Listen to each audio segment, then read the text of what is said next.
Sveiki visi gimę po Šaulio ženklu. Pasižiūrėkime, kas laukia jūsų nuo balandžio 21 iki 27 tuo laikotarpiu. Savaitės perspektyvos, ko vengti ir patarimas jums. Šauliam labai geras periodas, ypač materialia prasme. Panašu, kad būsite įvertinti už savo kažkokius tai ilgalaikius darbus, ilgalaikius projektus, galite gauti dovanų, galbūt, jeigu užsiemat sportu, laimėsite kažkokias tai varžybas, tiesiog galit gauti piniginės premijas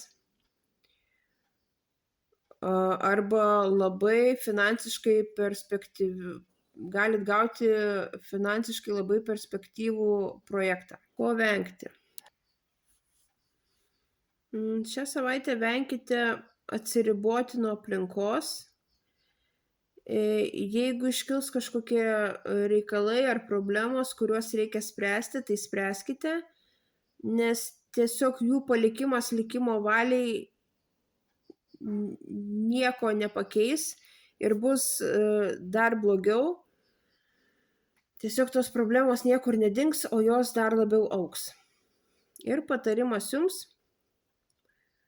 viską labai atidžiai atlikite, visas užduotis, neužsiminėkit jokiom manipuliacijom, viską labai atidžiai susiplanuokit, laiptelis po laiptelio, viskas turi būti šią savaitę struktūrizuota.